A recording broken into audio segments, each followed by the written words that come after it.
Good evening. Welcome to the November 20th City Council meeting. If you join me in a moment of silence and the Pledge of Allegiance.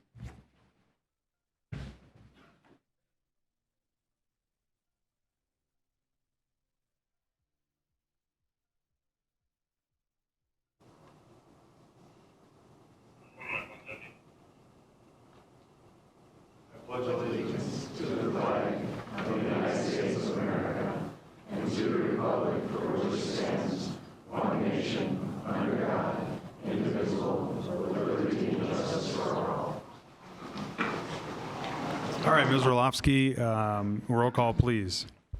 Michelle Volk. Here. Luke Kellier. Here. John Bermel. Here. Dan Wolter. Here. Joshua Lee. Here. Great. We'll move on to item number 3, which is citizens' comments. This is an opportunity for citizens or residents or business owners to share up to 3 minutes about an issue that's not on the agenda. So if it's on the agenda, there's likely a time for conversation, but if there's something not on the agenda, either raise your hand or come on up if you have any comment. Yes, come on up. If you'd state your name and address. Yep, you right here. Yep, you're first. Good evening, Tom Bradovich. I live in a HOA subdivision that's going to be affected by the timberland proposal. Okay, so that one's on the agenda for later. It So- is. Yep. It's under 7B, Sundance. Oh, we're going to be here a long time then, aren't we? Sorry. Yep. Okay, thank you. No problem. Any others? Yep.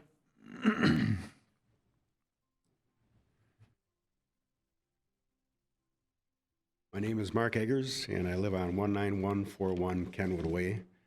And my concern is over the development that's proposed by Lennar to add 23 homes between Kenwood Way and the Kenwood Middle School. They're going to plumb a street into Kenwood Way, and if you know Kenwood Way, it can't even handle 2 cars going side by side. One of my neighbors stops and lets the other one by. And if they want to bring, if half of this new neighborhood uses that street, which is by far closer to Kenwood Way to get onto it, that's going to triple the use of Kenwood Way. And it just can't handle that. And furthermore, when they rebuilt Highway 50, I need to make a U-turn on my way home from work every day. So all these people going out, they either have to make a U-turn to get to where they're going or to get back home again. And that's already a dangerous situation. And I've got plenty other reasons, but that's more my safety concerns.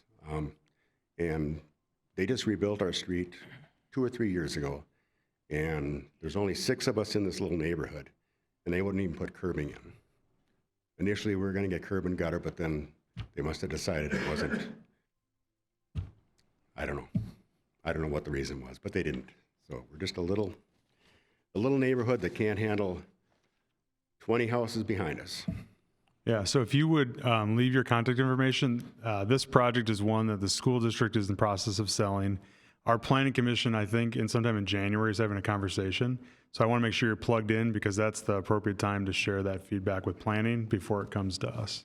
Okay, So if thank you. Give it to the clerk or somebody will stay in touch. Okay. Any other citizens' comments? Okay. Moving on to item number 4, any additional agenda information, Mr. Miller? I'll give him a second. Additional agenda information? Nothing tonight, Okay. Mayor. Moving on to item 5, presentations, introductions. A, which is Small Business Saturday proclamation.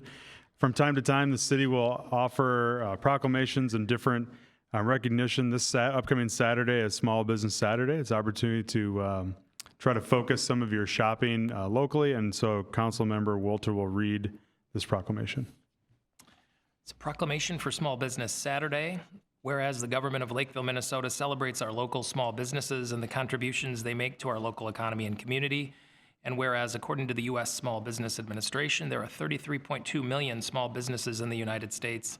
Small businesses represent 99.7% of firms with paid employees. Small businesses are responsible for 62.7% of net new jobs created since 1995. And small businesses employ 46.4 of the employees in the private sector in the United States. And whereas 68 cents of every dollar spent at a small business in the United States stays in the local community, and every dollar spent at small businesses creates an additional 48 cents in local business activity as a result of employees and local businesses purchasing local goods and services. And whereas 72% of consumers reported that Small Business Saturday 2022 made them want to shop and dine at small independently owned retailers and restaurants all year long. And whereas the City of Lakeville supports our local businesses that create jobs, boost our local economy, and preserve our communities.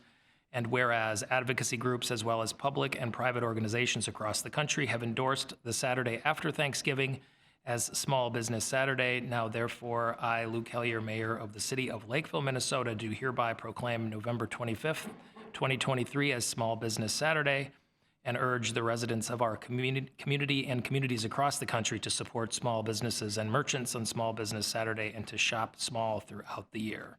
Proclaimed November 20th, 2023. Excellent. Thank you.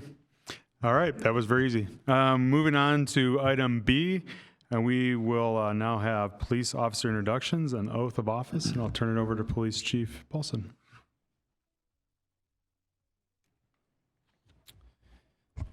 Good evening, Mayor and members of the council. It's an exciting night for us to introduce some of our newer officers to the public. And as I'm talking, maybe the 5 of them can start to make their way forward here.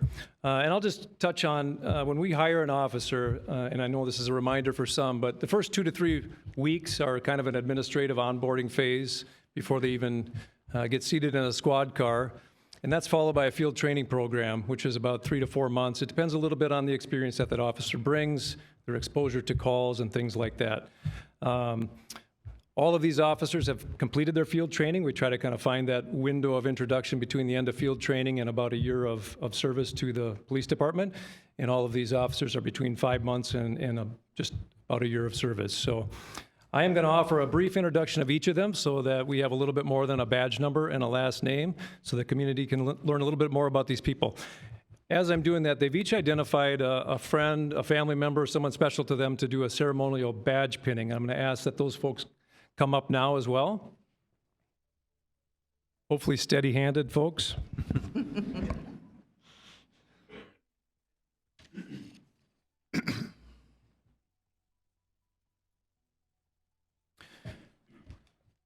So we're going to start with Officer Jeremy Lerfeld. Jeremy, why don't you just come out a little bit so you can get the spotlight while we talk about you.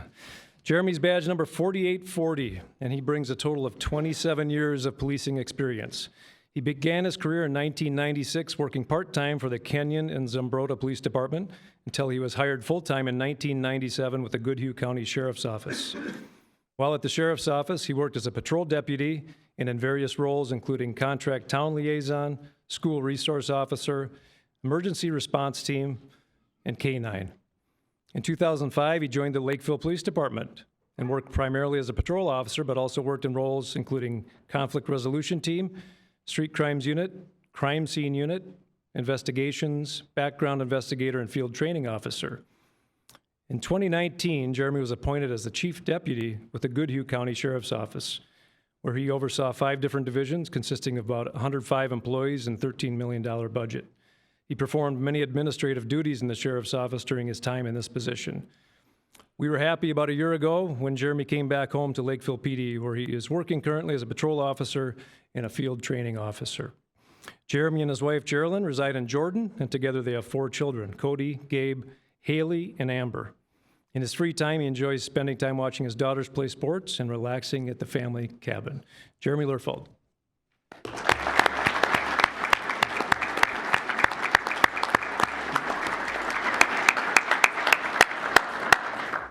Not to short the other ones, but they haven't been around quite as long, so their bio is going to be a little shorter. So, Eric Raymond, why don't you take a step forward? Thanks, Eric. Eric Raymond is badge 48123.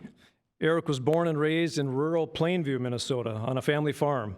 He attended college at University of Wisconsin-La Crosse, where he obtained his criminal justice degree and played football and basketball. He then returned to his roots, where he began his law enforcement career working for both the Wabasha County Sheriff's Office and the Plainview Police Department from 2019 to 2022. And late last year, he was hired at the Lakeville Police Department. Eric enjoys spending his free time with family and friends. His hobbies include boating, golfing, and traveling. Congratulations, Eric.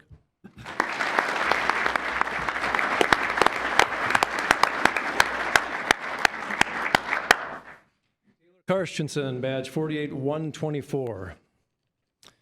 So Taylor is from Lakeville and attended Farmington schools growing up.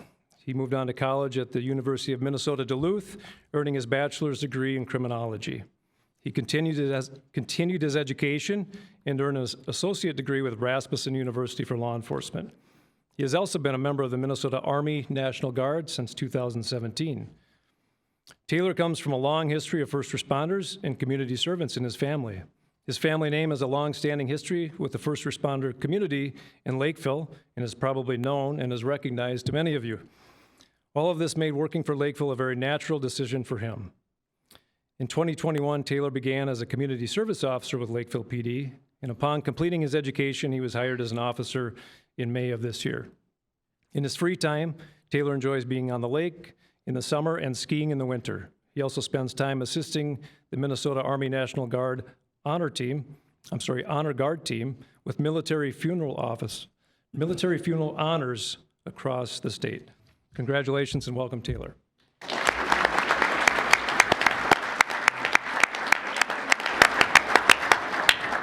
Officer Jason Key, badge 48125.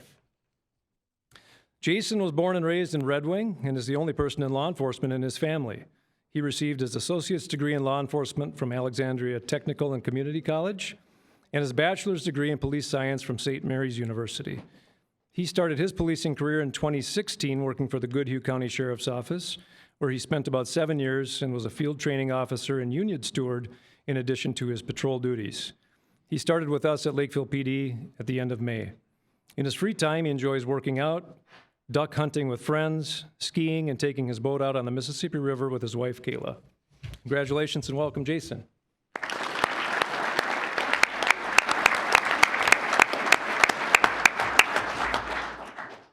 Officer Eric Schaefer, badge 48126. Eric was born and raised in central Iowa, and we don't hold that against him. Graduated from Iowa State University with a degree in psychology. Eric attended the Iowa Law Enforcement Academy and worked 5 years for the Ankeny, Iowa Police Department. During his time in Ankeny, he held roles as a field training officer and school resource officer. He moved to Minnesota to be with his girlfriend, who works as a doctor in Minneapolis. In Eric's free time, he enjoys reading, biking, hiking, and spending time outside with his family and the recent shelter-adopted pit bull terrier. He also enjoys annual trips to the North Shore in the fall to hike and see the fall colors. Congratulations and welcome to Eric.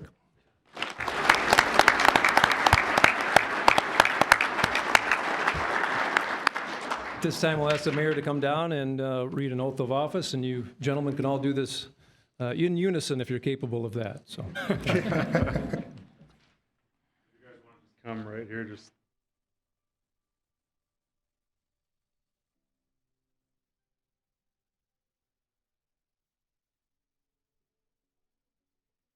Do solemnly swear.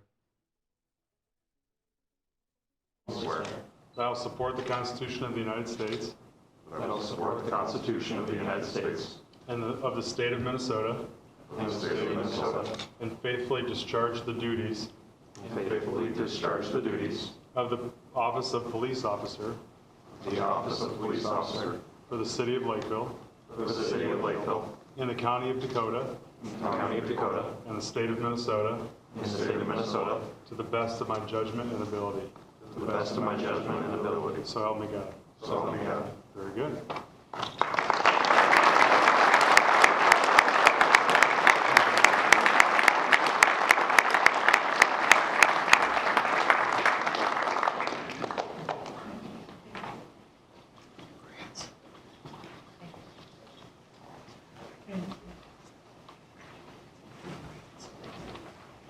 Well, I just, on behalf of the community and city, we're just extremely grateful for your willingness to serve, protect us, and keep us as the safest city in the state. And in particular, I also want to extend our gratitude to your family, who supports you as well. And I'm just going to open up for the others on the council. I know Councilmember Burma wanted to share some thoughts.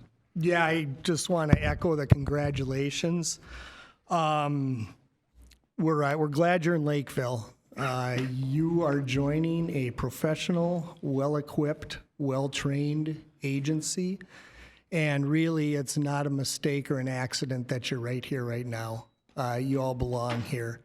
And I just want the public to know, too, and get a sense of how hard you all have worked to get to this point in your career and to be here in our community. And we're so pleased that you've chosen Lakeville to continue your law enforcement career. So congratulations and welcome. Others? Just a small comment. Chief, I just want to thank you for hiring people of such great caliber. These are going to be a great addition to our city, so thank you. Very good. Joshua? I know I've said this before, but having served as a police reserve in Lakeville for several years, I feel like I have a special respect for the group that you're joining. And I'm just so happy that you're here in this group. You've joined an incredible team of people that will support you in the ups and downs of this position. And so not only that, but this incredible community that supports you as well. So welcome, and I look forward to seeing your journey in your career here in Lakeville. Yeah. This is the first time I've gone through this as a city council member, and it's kind of emotional. I appreciate the sacrifice and service of all of you. We appreciate what you do, and as a citizen, it means a lot for your stepping up to do this. We aim to attract the best and brightest, and I appreciate getting the buyouts. I'm confident that we've done that, so thank you. Good. We're going to take a brief pause so you guys don't have to stay for the rest of the meeting. Feel free to kind of exit and take pictures and stuff out there. And again, we're so thankful for your willingness to serve our city. Thank you. Can I add one thing before they depart? Just of note to the council and maybe some other community members that might be interested. So from here tonight, these new officers will go across the street to the Heritage Center, where we've worked with our mental health clinician who's putting on a little mini workshop for those officers and immediate family members on some of the things that this career brings with us, so challenges, some strategies to cope and things like that. So we're happy that they're all willing to participate in that, and I think it'll be beneficial to them. So that's where most of them are headed from here. So Very good. Thank you. Thank you, Chief.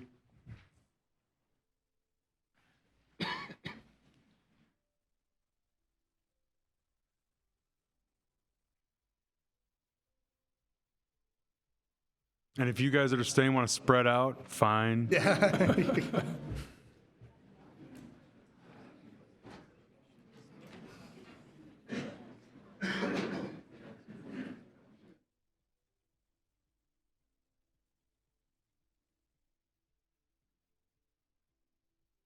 Okay. Moving on to item number 6, there are consent agenda. These are more routine, non-controversial items. And so if there's anything to highlight, Mr. Miller, on here? Thank you, Mayor and Council. Just a few items to highlight. Items 6F and 6H are labor agreements with 2 of our police unions, our sergeants and our lieutenants. And these will be 2-year contracts for the years 2024 and 2025. Okay. And then item 6G is a radio advertising agreement. This is something we've had success with, specifically with the Art Center. And this is funded through a state arts grant and has shown success in the past. Very good. Okay, council, any item for further discussion? If not, I'll take a motion to approve. I'll make a motion to approve the consent agenda. Okay, and is there a second? Second. Any further discussion? Seeing none, all those in favor say aye. Aye. Opposed? No?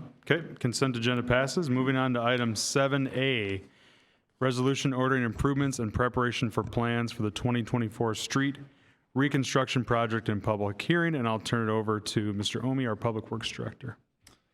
All right, good evening, Mayor, City Council members. So we have a brief presentation for you tonight to review the project. So, but tonight the city staff is asking the City Council to order the preparation of the plans and specifications and hold a public hearing for next year's 2024 street reconstruction project. With me tonight is Monica Heil and Chris Bunders with WSB. They helped the city draft the feasibility study, and we'll give a brief presentation on the project tonight.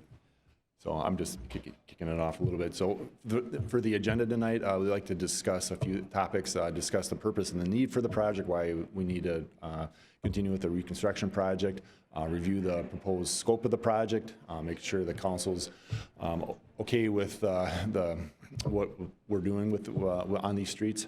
We'll be talking about the financing and the funding of the project as well.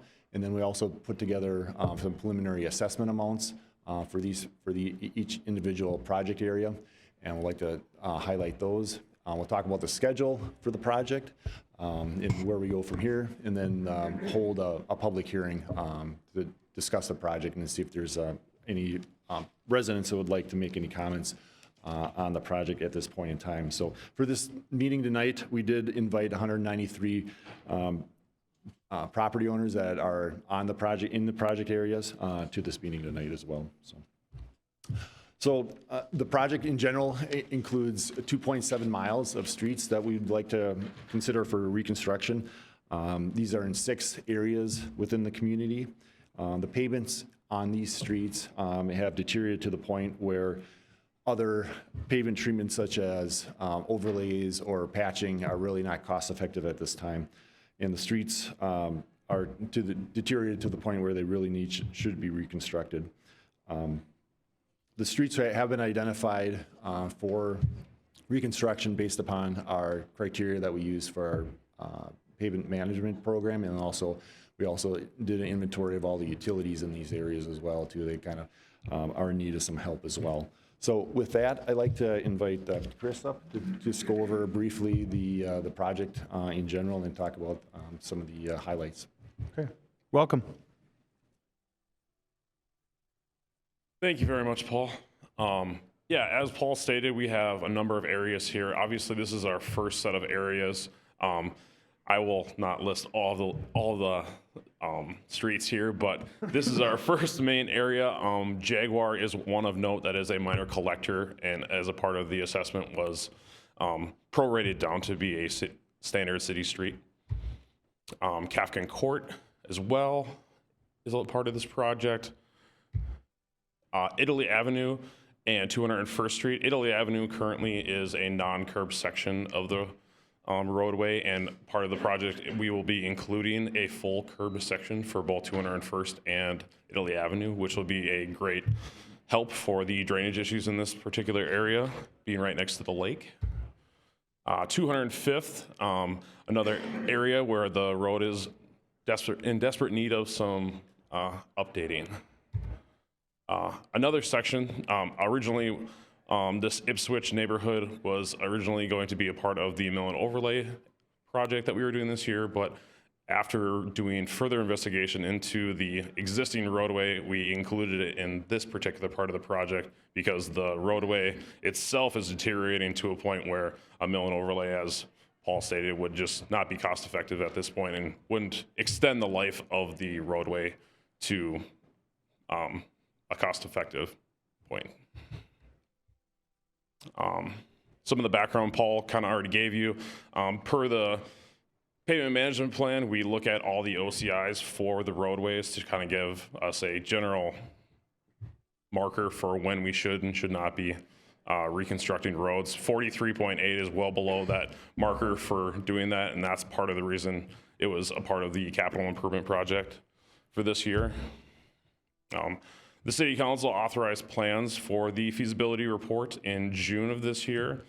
We have held 2 open houses, or excuse me, neighborhood meetings, one on August 1st and one on November 9th. We had a pretty good turnout to each one. Many questions, as you would understand, from assessment questions, drainage questions. Italy Avenue is, like I said, has a number of drainage issues, and we have some very passionate residents there, so there were some good conversations had there. And then obviously the public hearing was ordered back in October for this evening. Just kind of to recap what we're gonna do, we're gonna fully remove the pavement, do some partial curb and gutter replacement, and along with that, we're gonna be updating the storm sewer basins, and any other utilities in the area, like the water and storm, or water and sanitary sewer, excuse me. we will be applying corrosion protection to all the water mains to help extend the life there and putting in infiltration barriers in all of the manholes to help keep water out.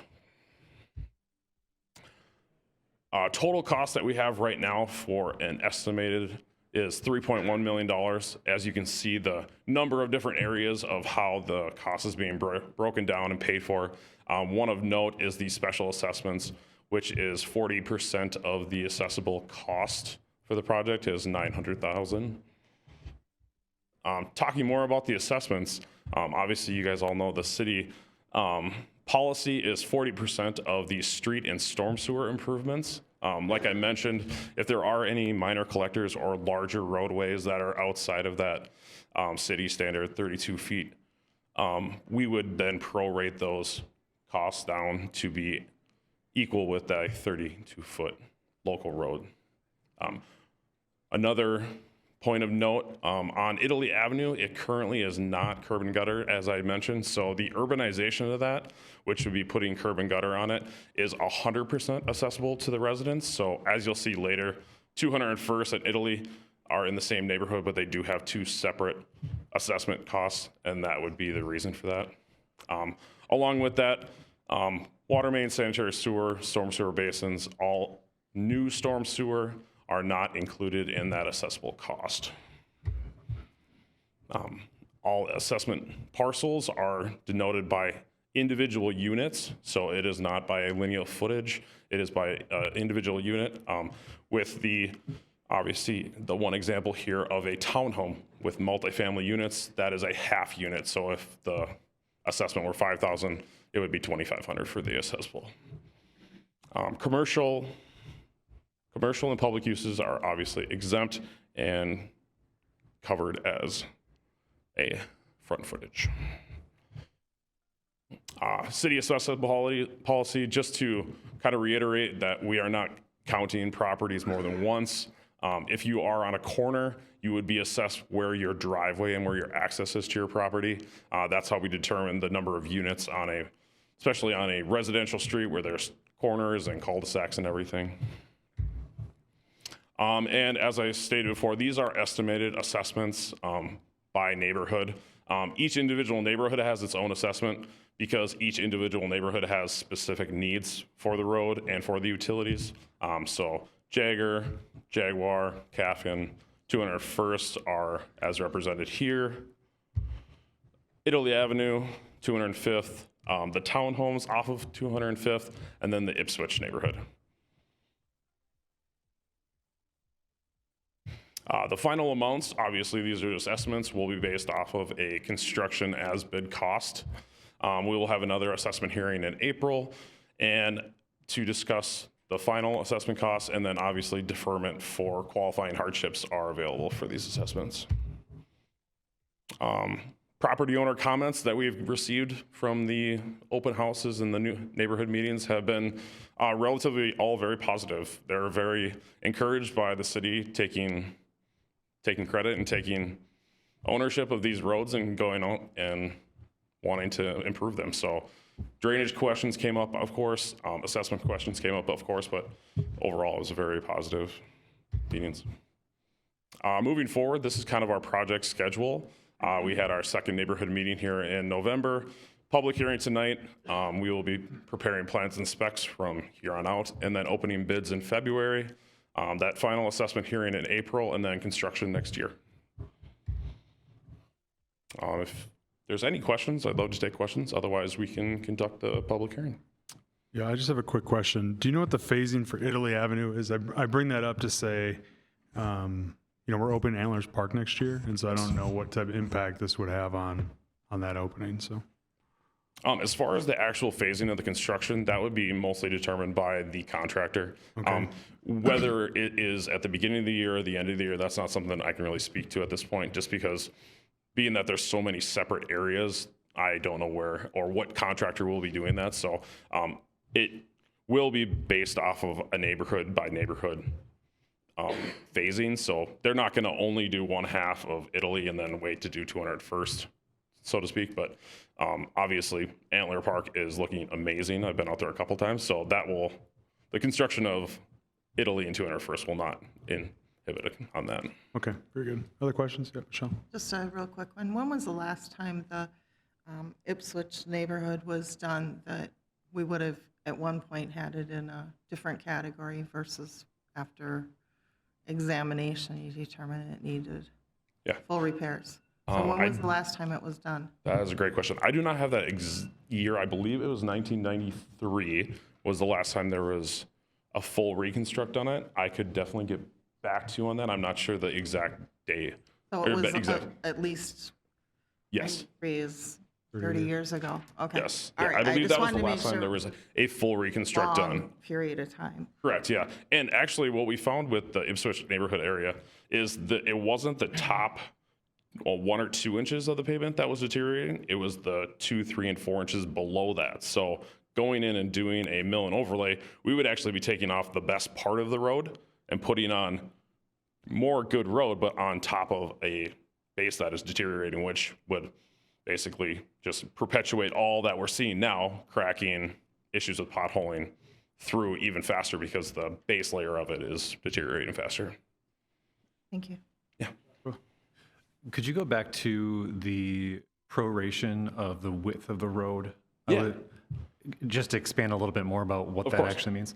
Yeah, so minor collectors and larger roads are traditionally going to be larger, wider roads. So in this case, Jaguar is 40 feet wide, back of curb to back of curb. The city standard width is 32 feet. So we would take those prorated costs, so we would prorate them down to 32 feet. So the assessment cost would only be getting added to the 32-foot width, not the full width. So if there would be 32 over 40. I can't do that in my head. Got it. Because there's more material going down, the cost is greater, so it's being prorated down to it's what a being typical- prorated I down see. to the appropriate cost for the assessments. Obviously, everything else is being paid for by the city and by the separate funds. So the whole cost of the project is being paid for. It's just the way the funding is being assessed for just for the assessments is being prorated down. Got it. Thank you. That's very helpful. Other questions? Not this, oh, I just want, yep. with your question, it made me think. So when you're prorating it down from whatever to 32, but it's a minor collector, so it has a lot more vehicles that are going on it than other neighborhoods, correct? Because there's a lot of people that are using it to travel through to get to a different part In of theory, the yep. neighborhood. Yeah. How do you determine, even in those 32 feet, what would have been the outside forces that had caused the deterioration? I'm not sure I understand your question. You're asking how would I have determined what caused the deterioration? Nope. Or, sorry. So, I think I know what you're asking. okay, if maybe you can do it better than I am. Just trying to say, do we calculate resident use versus just general population use, in that the fact that the road gets used more by non-residents, is that factored into the assessment, right? Is that what you're Yes, asking? but, 8 feet doesn't just kind of, the middle section of that 8 feet is what's getting used. Does that make sense the most? And I'm trying to figure out how you quantify.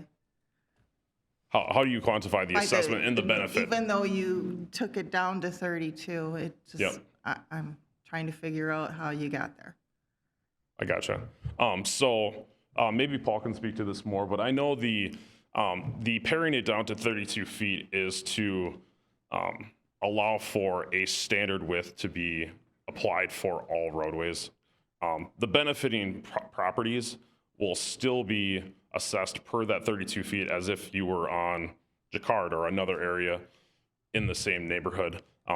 The fact that it's holding more traffic and could potentially have more deterioration really doesn't equate into the assessments. It's really more or less just how we are able to show benefit to that property and not to over assess a parcel just because they happen to live on a wider road. So there's a standard for each road. And when was the last time that this one was fully done? That is a great question. I do not have that one off the top of my head.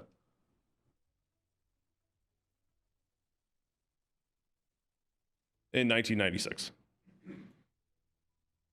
Thank you for your questions. Other questions?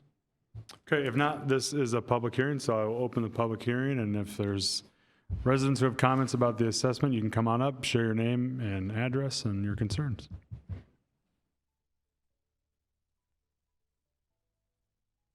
Unless you're all here for B. So, are you here for this?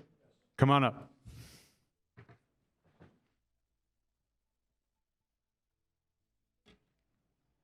Council members, I'm Kenneth Laboon, and my wife, Dr. Kay Laboon, is here with me this evening. We were unable to make the neighborhood meetings for other commitments previously. I want to say that I'm not opposed to improvements. I should address this. We live at 20072 Italy Avenue. Now, I think one of my principal concerns is the economic impact on the residents. By actual count today, from the intersection of 201st on down to the end of Italy Avenue, I counted 10 residences. One of them is unoccupied and available for rent. 4 of them are occupied by retired couples, myself and my wife included. And I see a significant potential impact for the persons. And I think I will say this, that I've thought about this a great deal, and yes, I've seen Italy Avenue underwater at least 3 times since 1984. I even have pictures of a neighbor's family, their daughters in an inflatable canoe paddling along Italy Avenue, which was temporarily renamed Venice Avenue. but it, we are getting along with this. I don't know that, I'm skeptical, I guess, about the absolute necessity for the improvement. Curb and gutter, nice, but right now what we're really doing is driving on lacustrine sediments. There's no base under there. It's going to be a major project to dig that down, put in I'm not sure, what I guess I'm saying there is, I'm not sure that the cost estimates really have looked at the geology of the area too. So I mean, that's an engineering issue, but I guess what I'm saying is I'm concerned about the economic impact on the residents of the neighborhood. I know that one of our neighbors is very enthusiastic for this and has been pretty vocal about it, and I respect his right to his opinion. I just don't happen to agree with it. Mm. So that's about as much as I have to say. If you have any questions of me, I'll be happy to respond. Yeah, I appreciate the comments. If you want to talk about deferments from a senior standpoint, and then also about the financing for the project, and then also if any engineering comments you have would be helpful, I think. So, thank you. Thank you.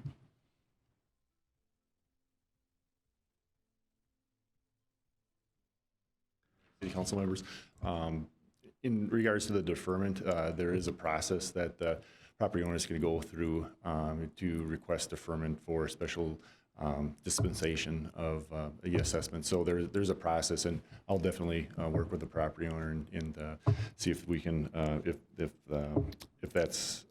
they qualify and if that makes sense for them. In terms of the geology of the area, the city has already taken soil borings along the road, and the proposed pavement section that we're proposing is based on those soil borings. So we have those costs already identified in the feasibility study, and we're moving forward with that in putting those into the plans and specs for contractors to construct. Okay. Other public comments? Okay, seeing none, I'll take a motion to close the public hearing. Mr. Mayor, I move to close the public hearing. Okay, is there a second? Second. All those in favor say aye. Aye. All right, very good. The public hearing is now closed, and we'll move on to conversation about the project, or I will take a motion to approve.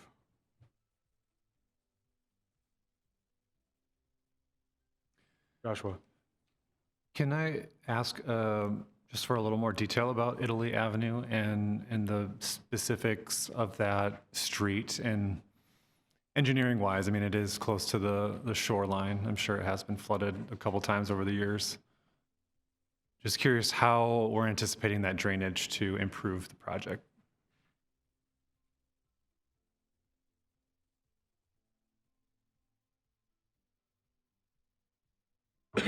Monica gave me some photos as well.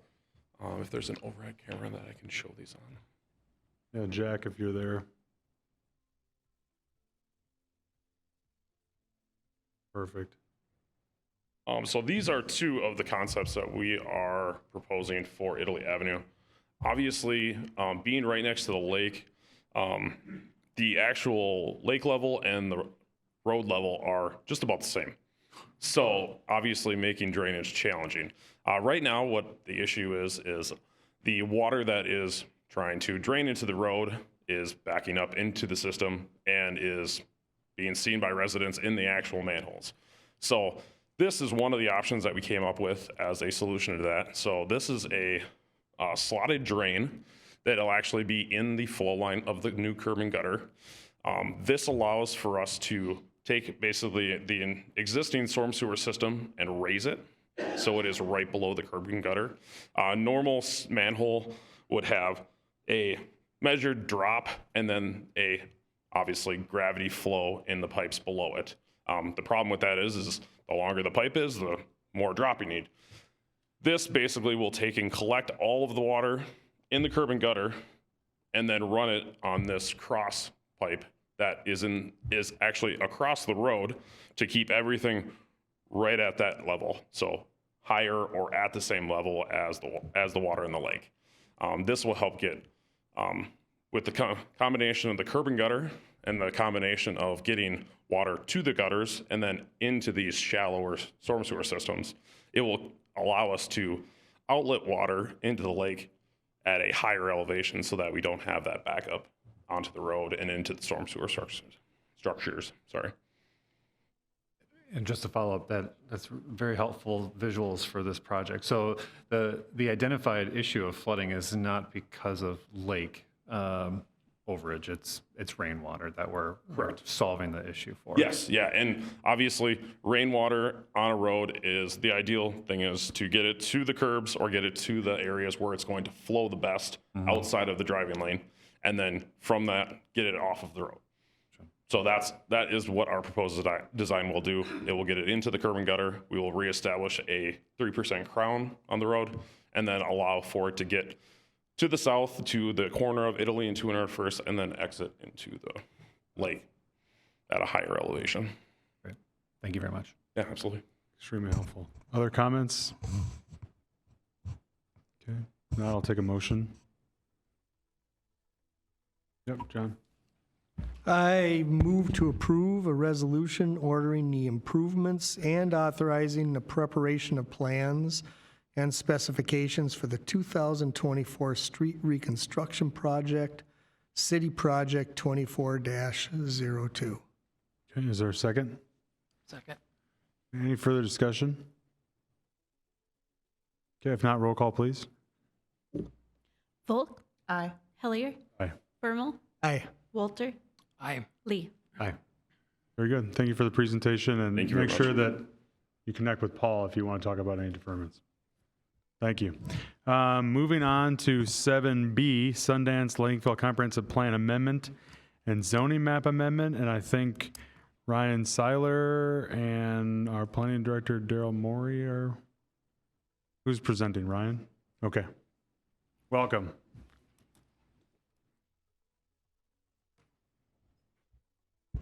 Mayor, members of the council, thank you for letting me be here tonight. Here to present our plan for, my name is Ryan Seiler, I'm Vice President of Development for Timberland Partners, and I'm here tonight to discuss our proposed Sundance Lakeville project.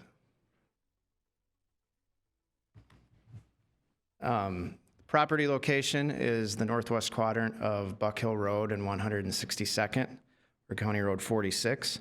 It's a long, vacant and underutilized 18-plus acres. It's been that way for over 20 years. We're here tonight to, let I'm going to wait for my presentation to get loaded, if you don't mind.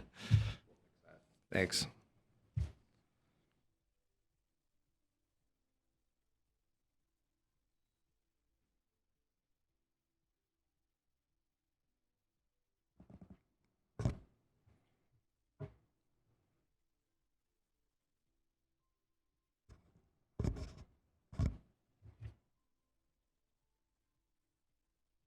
Here we go. All right, well, this shows again the project location at the northwest quadrant of 162nd and Buck Hill Road. 18 plus acres. Tonight we're here to request a comprehensive plan amendment to re-guide the property from medium density residential to low medium density residential and from commercial to corridor mixed use.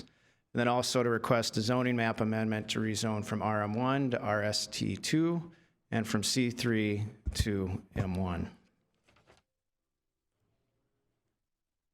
This just shows a site plan of the proposed project. Again, it's about 18.7 gross acres. We're proposing to build a total of 176 market rate rental housing units. As you can see, the northwest 3 acres of the site, we're proposing 9 single-family home rentals. These would be 3 or 4 bedroom homes. Currently, that property is zoned appropriately for the use. On the middle, approximately 14 acres of the site, we're proposing 167 stacked flat townhomes. And then along 162nd, which is more of a commercial corridor, we'll have our clubhouse on the southwest corner, and then the southeast 3 acres. Davis separately is proposing about 28,000 square feet of medical office in 2 one-story buildings, each about, I think one's about 14,000 square feet and one's about 12,600. The actual housing component itself, specifically the stacked flats, this is a picture of an existing project in Woodbury, Minnesota. It's 167 units, 2 stories. Each building will have between 8 and 12 units, 8, 12, and 16 units per building. Each unit will have its own attached garage, at least 1 stall. Some of the 2s and all the 3s will have 2 attached garage stalls. All the units have direct access entries, so there's no common corridors in these buildings, providing residents a sense of privacy and safety.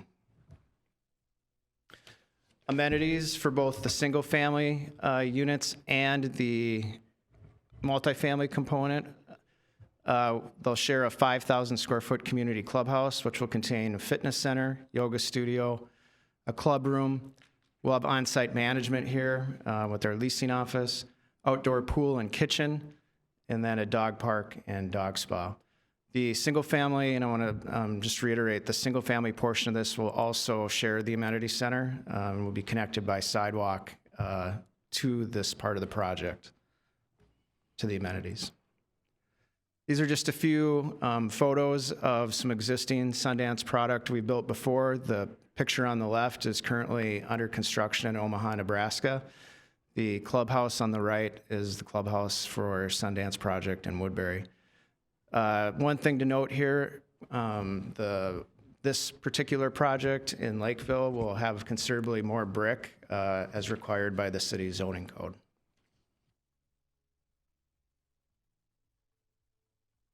The southwest portion of the site, the medical office proposed by Davis will be on 3 acres. Again, 2 one-story buildings, and then parked appropriately. The site plan that was in your packet, these projects will share 2 common entrance and exit points and a private road that will run east-west through the site. It's just a sample rendering of the medical office, and I believe both medical office buildings right now have interested tenants. This is a potential proposed street view from 162nd. And then I just wanted to go through a few reasons why we believe rezoning the site makes sense. And one is it's consistent with the comp plan, both for attainable housing options. Also, it's near transit, although it's outside the half-mile radius.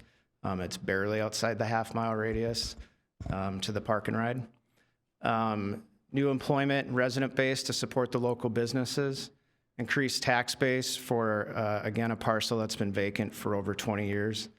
I also want to stress that these are very complementary uses compared to what could be proposed on this site. The housing units themselves, most of the residents will be leaving for work prior to 8 and arriving home after 5 o'clock, while the office component is basically an 8 to 5 use. So you have complementary uses in that form. The other thing I want to note, I'm guessing we'll hear some concerns about traffic tonight. This is a desirable land use transition, both going from commercial to 2-story multifamily to the single-family neighborhood to the north of it. It's currently zoned commercial, which allows things such as big box retail and also fast food restaurants along the frontage. What we're proposing here is considerably less impact in both traffic and parking than those uses. And then lastly, I just want to stress, we have a locally based development team. Timberland Partners is a private family-owned company. We've been around since 1992. We're headquartered in Bloomington, Minnesota. We own and manage over 20,000 units. We are long-term holders. We are not going to build this and sell it. We rarely sell our properties. We have our own management company, so we will manage it ourselves, and we don't do any third-party management for anybody else. Our theory is nobody cares about your property like you do, and so we really focus on our management, and we'll have an on-site management team here. Davis, who's doing the medical, is based in Minneapolis, over 90 years of experience. I think the city's pretty familiar with them. I believe they currently have over 100,000 square feet of medical office currently under construction here. And then the residential component will be built by RT Residential, which is a division of locally based Tradition companies.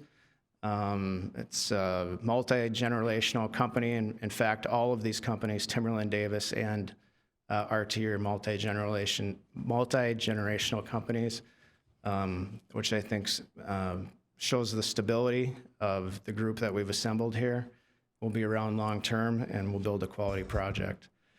So with that, myself and members of the development team are here to answer any questions, and I will turn it over to Mr. Morey. I got a couple questions for Sure. you first. One of the questions that we had at a similar project in their side of city is how is the trash handled? At this other community, it's picked up daily by their staff. So I'm just wondering how trash is handled. Yeah, so we do it differently at all our different properties, but we will pick it up as often as needed. We can do individual trash cans, or we can do a central system. And I don't think we've determined exactly how we're going to do it yet. Probably centrally located, because we can more fully control how many times a week it gets picked up, and then we don't have to worry about urging residents to move trash cans off their driveway or not. We have much more control over it. Okay. It's central. And then a similar project also, there was some sort of amendment, and maybe Mr. Morey can expound on that a little bit, but I think in other planning changes to quarter mixed use, we had some sort of rider where if the project didn't complete, that the underlying zoning returned. Is that, maybe I'll just tee that up for you, but that's the only questions I had for now. I'll turn, anyway, yeah, go ahead. Just snow management. How will that work in the property? Yeah, so we'll obviously handle our snow management, and we'll carve out areas within the site for snow storage. And then if we can't store it on site, or if we have one of those winters like we did last year, we'll haul it off site at our cost. Okay. Other questions? Mr. Morey.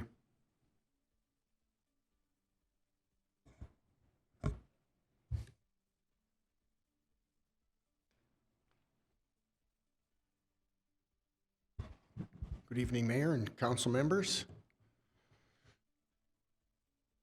So we know where the property location is, north of County Road 46, in other words, 162nd Street, and west of Buck Hill Road. The proposed applications are a comprehensive plan amendment and a rezoning of portions of the property that would allow the 167 stacked flat townhome units and the 9 single-family lots on the development.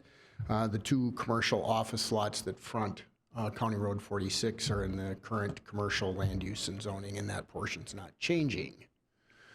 Here's the existing land use. So the majority of the property is zoned or guided commercial, also zoned commercial. This northwest corner is a mixture of low, medium, and medium density residential. So the proposal where the 9 single-family lots are located in the northwest corner is just to change that segment that's medium down to low medium. So that whole entire area will be low medium, consistent with the proposed single-family lots. And then the portion for the stacked flat townhomes that's not the office buildings, the proposal is to change that to corridor mixed use. And that's what this exhibit shows. And zoning, again, very similar, to change the zoning consistent with the proposed change in land use. This is, again, the site plan that shows the different uses, the 9 single-family lots off of a cul-de-sac that accesses Kendall Drive in the northwest corner, the 2 medical office buildings that will remain commercial fronting County Road 46 with access to Buck Hill Road. This is a shared private drive that bisects the property, and then the stacked flat townhomes to basically the north of that, with the clubhouse for the residential units over here in the southwest corner of the site. It just shows you again the example of the elevation of the stacked flat townhomes, and again the medical office site plan. As the council may remember, there was a similar proposal 2 years ago for this site for comp plan amendment and rezoning. The difference is at that particular time there was no commercial that was proposed to be retained. It was the 9 single-family lots and 188 stacked flat townhome units. So there was more of those units, no commercial retained. There was concern by the council at that time about retaining commercial on the property, which this proposed site plan does. And that's part of this request, is that would remain. And as you heard, the Davis Group is behind those medical office buildings, and they have the large medical office building currently under construction in Timbercrest, very near Buffalo Wild Wings. So we did send the comp plan amendment out to our adjacent jurisdictions as is required. We did hear back favorably from all the jurisdictions. We did get comments from the city of Burnsville regarding the sewage flow for this site, which actually is routed to the Maple Island lift station, which is very near Crystal Lake. We share that lift station with the city of Burnsville. The city of Burnsville was concerned that the lift station is at capacity and there's no additional capacity to accommodate this site, as well as there's a couple of other vacant parcels in this area that would go in that direction. We've talked internally about this with staff, and there is money in the capital improvement plan for the study and design of a lift station in the city of Lakeville that would accommodate this area, so it does not have to go permanently to the Burnsville Maple Island lift station. I think the developer you're going to hear is going to request for the office buildings, because they would be the first things developed on this site, the potential to temporarily tie into that lift station while the city's lift station is under construction, which could be online as early as 2025. We do have to broach that with the city of Burnsville. That's more of a development-related, preliminary plat-related issue, because with preliminary plats, obviously sewer service, water service is part of our review. So that would be reviewed in more detail at that particular time. But we are having conversations, or will be having conversations with Burnsville on that to address their issue. So Can we talk about that a little bit more? Sure. So, who pays for that? And if it was on our CIP, how necessary really was it going to be based on kind of the slowdown on current construction has been? In terms of who pays for it, we've talked about that, and we've shared our thoughts and ideas with the developer, is that at least this Sundance Lakeville would pay their pro rata share of the cost of that, since they're coming in now, and again, the current lift station is at capacity. There are some other, if I can, yeah, here we go. There are some other properties adjacent that are either undeveloped or underdeveloped that could be redeveloped in the future. You have this one just to the east of it, between Sundance and I think it's O'Reilly Auto Parts building over here. This parcel here has a current single-family home, but it is 4 acres in size and could be subdivided in the future. And then there's this part of that's next to the apartments that is still undeveloped. So, you know, we haven't worked out those details, but potentially the development / redevelopment of those properties could pay their pro rata share as well. With that would have to be part of, there'd have to be agreement with Sundance Lakeville as part of the preliminary plat that they would pay their pro rata share. And from what I'm hearing from the development team at this time, they're not opposed to doing that. Okay, that's helpful. Go ahead. Okay. Planning Commission held a public hearing on the comp plan amendment and rezoning at their October 19th meeting and unanimously recommended approval. There was public comment from 3 neighboring residents, mainly concerned with traffic and speeds on Kendall Drive in that area. The Lakeville Police Department did do a follow-up study out there where they examined speeds and traffic going on at Kendall in this particular area of this neighborhood. And they found that 98% of the traffic, the vehicles traveling during that period, were at or below the 30-mile-an-hour speed limit. And those that were above it were less than 5 miles an hour above the speed limit. In addition, the developer did prepare a traffic study for the project. It was submitted with the comp plan amendment and rezoning, and found that the vast majority of traffic that is going to be coming to or exiting the site is going to do it via either Buck Hill Road or Kendall out to 46, but there will be a very minimal amount of traffic that might go through the neighborhood and up into Burnsville. But that was very minor in terms of that traffic. In conclusion, staff is recommending approval of the resolution approving the Sundance Lakeville Comprehensive Plan Amendment and also the ordinance for rezoning and adoption of the findings of fact. Just a reminder to the City Council, a 4/5 vote is required for approval of the comp plan amendment. And I can stand for questions.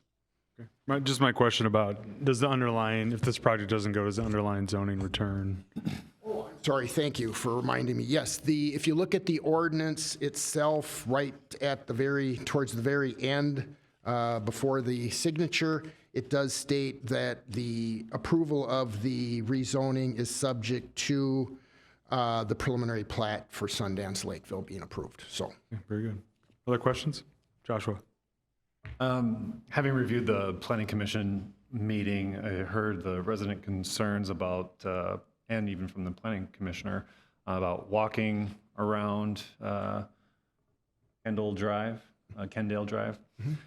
I see, based on Sundance's initial rendering, that there is a sidewalk connecting those residents to the clubhouse, which is good. That wasn't as clear for me on my document initially. yeah. But is there opportunity to improve that curve as a whole as a part of this project, to go to DuPont to provide some additional pedestrian safety? I might have to leave that to the experts. I don't know if the project engineer is here or if Mr. Omi wants to address that question in terms of upgrading Kendall is what you're... Essentially. That's probably best for the experts, if somebody wants to handle that Well, one. and that may not be a question you can really answer tonight, because really the question we're answering is the zoning piece, and we're going to be getting into the platting later. right. But I guess as we look at what the plat actually looks like at the next phase, I'd be interested in hearing if there are ways to improve that curve in conjunction with this project to address some of those pedestrian concerns. Okay, thank you for that clarification. We can certainly do that. As we're hearing this, we can have our engineering staff review that. When the preliminary plat comes in, we'll just make special note that that's a concern, and we'll examine and see if we can soften that. I don't know if that'll require additional right-of-way dedication, and then, of course, there would be the cost and who pays for the cost of those improvements. But we can take that under advisement, and when this does come back for a preliminary plat, we'll make sure we can address that. Thank you. Okay, thanks. Okay.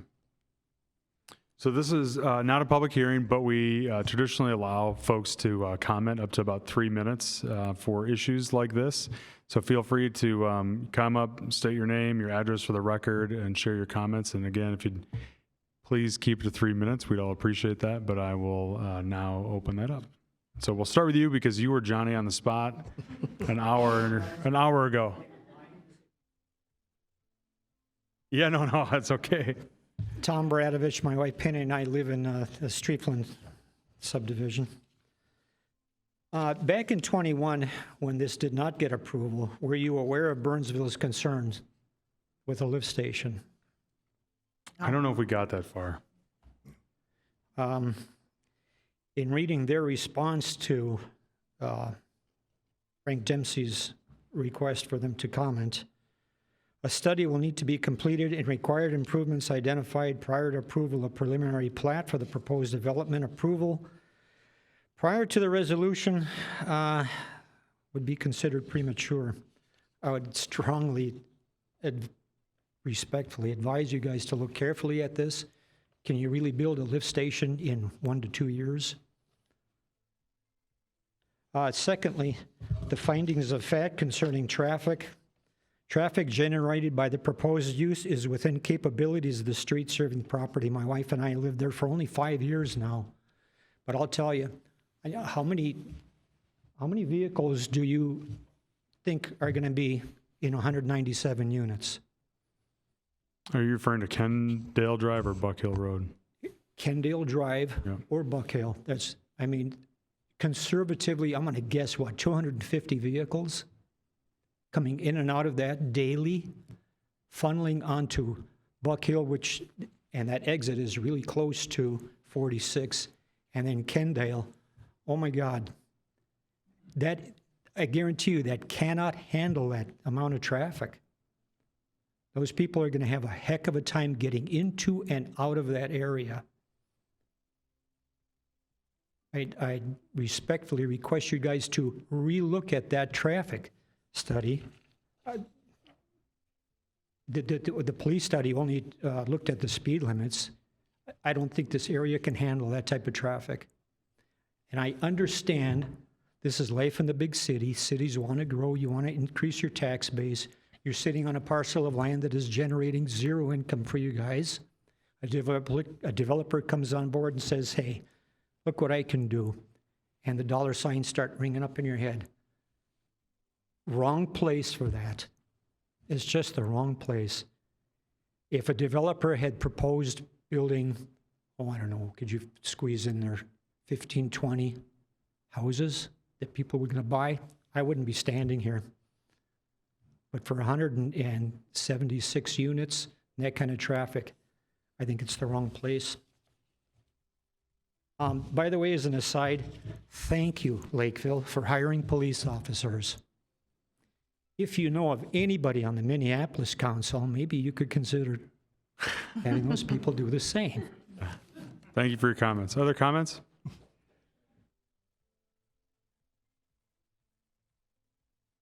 Good evening.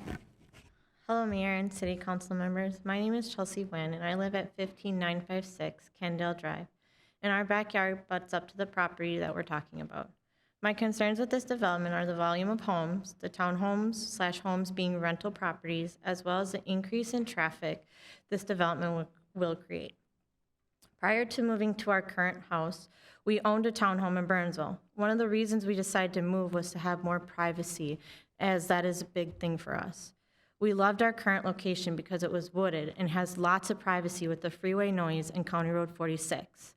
With 176 family homes/townhomes, that is a lot of people in a small area and a lot more noise that will be created. Having all these townhomes and houses on top of each other and towering over the current houses gets rid of the natural beauty this land has, the different species it currently inhabits, and overshadowing our currently developed neighborhood. Another reason why we moved from our townhome was because the population had a huge turnover. We lived in our townhome for 5 years, and during the first year, we knew all of our neighbors. After that year, we didn't know the neighbors because they were constantly changing, as well as the demographics. We lived with people who didn't care about their house or their yard because it was a rental. We started getting sketchy people with random people showing up all hours of the day and coming and going like it was a convenience store. The area started turning into somewhere we didn't want to raise our family, hence why we're here in Lakeville. Even though this development is supposed to be a high-end rentals, you never know what kind of people will be renting and what their mindset is knowing that it's just a rental. Lastly, with 176 rental properties and 2 medical buildings, that is a lot of traffic that will be created. Most families have 2 cars. That means that there will be well over 350 cars for just the residents, not including all the cars that would be going to the medical buildings each day. Kendall Drive is already a busy road and a difficult intersection to get out of. I have to double look, sometimes even triple look, just to back out of my driveway because the car that I had previously looked over to see if it was there wasn't there, and all of a sudden is there, speeding by. There have been many times that cars don't even slow down for me to turn into my driveway, let alone go around the curve and drive on the wrong side of the road. I try to walk to get my mail, and I'm almost hit because the cars coming around at that corner go so fast that they don't even see you. Adding the pass-through from Buck Hill Road to Kendale, which is right here, this pass-through, will only make this intersection more of a nightmare. Many office buildings and medical buildings have a one-way in and out. For example, the office and hearing building right next to McDonald's across County Road 46. My suggestion for the developer is to not have this road go all the way through and to stop the road at the end of the medical buildings. While all this is much better than having a Costco or a major store put on this land, the idea of having huge volumes of homes, the townhouses and homes being rental properties, as well as an increase in traffic this development will create, needs to be addressed. A park or a play area for our growing families is a much better idea than 176 houses. Thank you. Thank you. Other comments?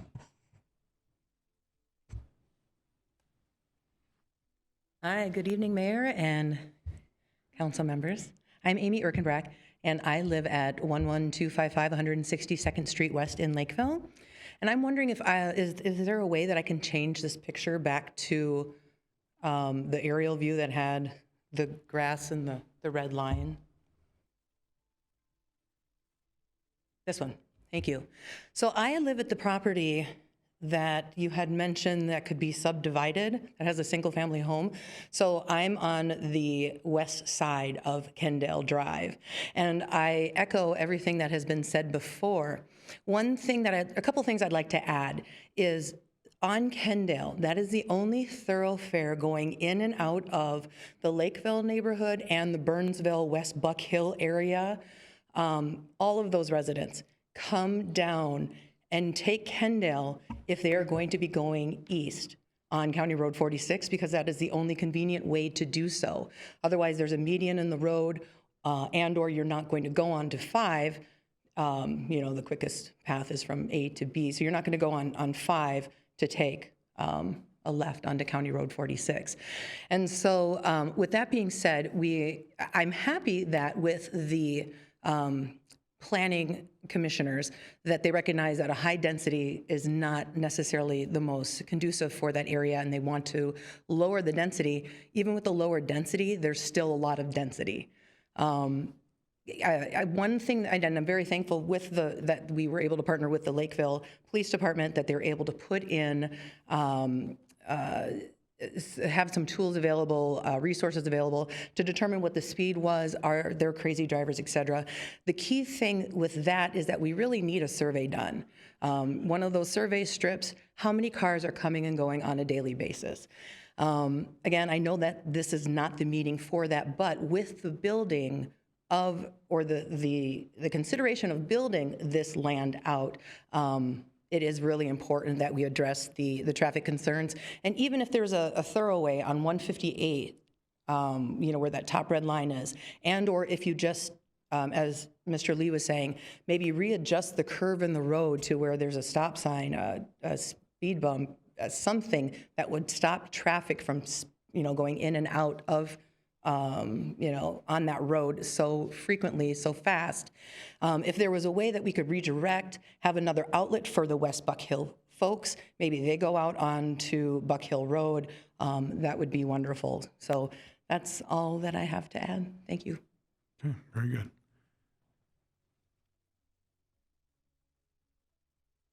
Anybody else? Yeah, go ahead.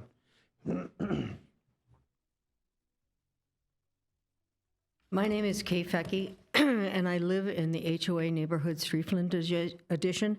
We've lived there for 21 years. We were among the first builders in that neighborhood, and we've come to really love it.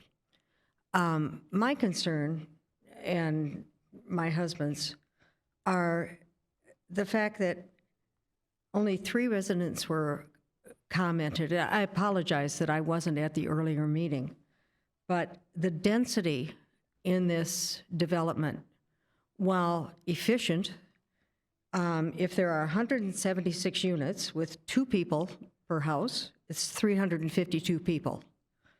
With 3 people, it's 528 people. With 4 people, which is pretty standard, it's 704 people.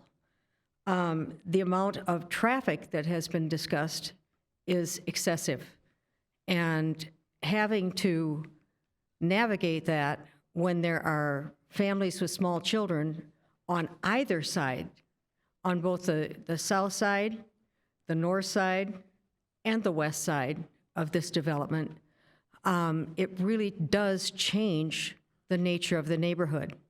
We moved to Lakeville from Burnsville, where I was an administrator in the schools, and I saw the impact of multifamily units. I saw it on my schools, I saw it on my students, I saw it on the families that moved out of Burnsville. And currently, Lakeville is a delightful place to live. And thank you, Mr. Mayor and council members, for what you've done and what you continue to do. But when you add the density that this proposal has, and nothing against the developers or the purpose of getting more housing units available, this plot of land is really in a difficult situation as far as traffic. If you've ever tried to ski at Buck Hill and you've watched the cars going in and out during ski season, it's unbelievable. And if you're adding this number of people, this number of movement, I don't really think you can say that everybody's going to be home by 5 and leave by 8. I think it really is more than the land can bear. The commercial properties are, expected. We knew that when we moved in. The signs were there. But I certainly would like those of you who are making these decisions to rethink the number of units that are being placed on this property. And again, thank you for everything you do, and I sincerely appreciate living in this community. It's been wonderful for us, for our family, for our grandchildren. It's just great. Thank you. Thank you. Any other comments? Hi, my name is Allison Thomas, and I live at 15829 DuPont, about 3 houses away from the proposed development. I want to echo Chelsea's concerns about the road going all the way through. What you can't see on this map is that north of here is one other road, and that's 155th Street. So 155th, 158th, and Kendale are your main access points for all of the neighbors behind Buck Hill. There are hundreds of homes, but there's no other access because Buck Hill is there. So tons of families only can access these neighborhoods and all the way up to the backside of Buck Hill through those 3 roads.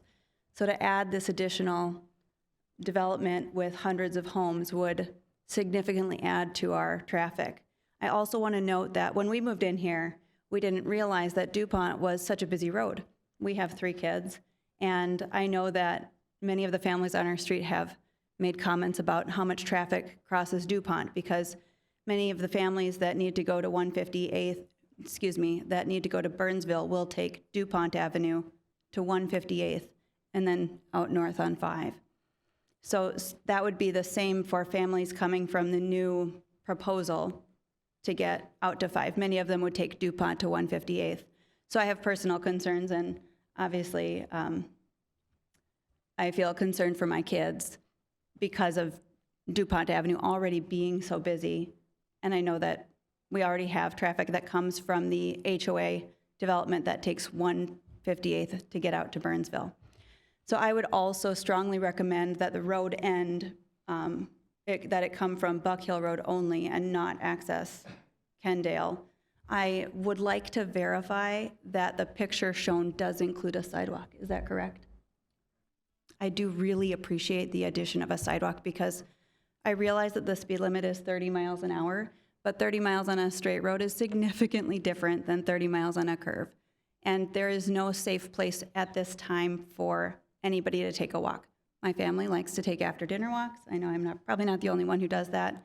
And when we take a walk around the block, we have to often walk on the wrong side of the road to maintain safety because it's currently not a safe place to walk. Thank you. Thank you. Yep, come on up.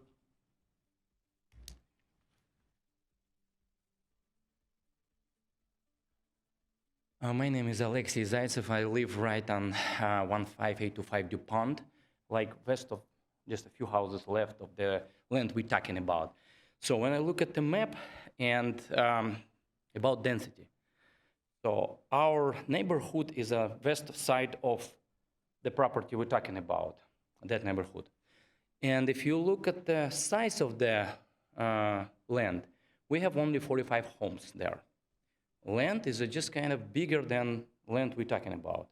If we look right all across, it's kind of spread evenly. For me, it's just a nightmare to have 176 properties, that's plus 9 homes, plus commercial buildings. And it's gonna be kind of unevenly and density. That's my proposal is so to not build that way.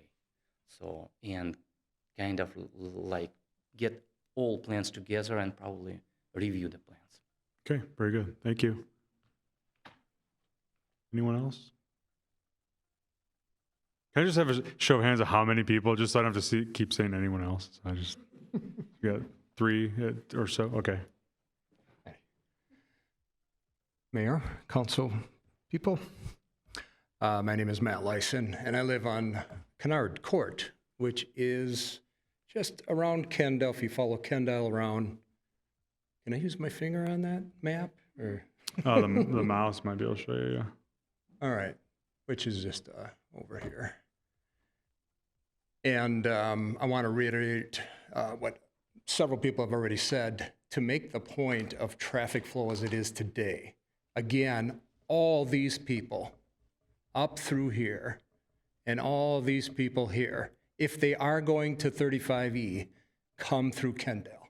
So don't think of it as just this neighborhood coming through Kendall. It is everyone here who needs to get here going south or heading east, essentially, to Apple Valley or places beyond. So I just wanted to reiterate that.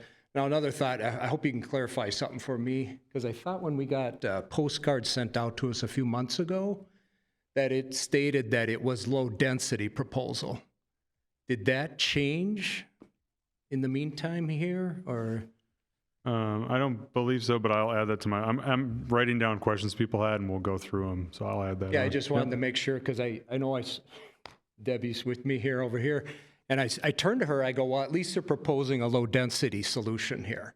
So that got me a little more excited, because I figured something's going to go in there eventually. To everyone else's point again, putting 20 to 30 houses, single-family houses, against 167 townhome units plus 9 houses and commercial with all the parking and people and all the work is just going to make it crazy on Kendall. So I just wanted to reiterate that again, and that's all I got. Thank you for listening to me. Okay, very good.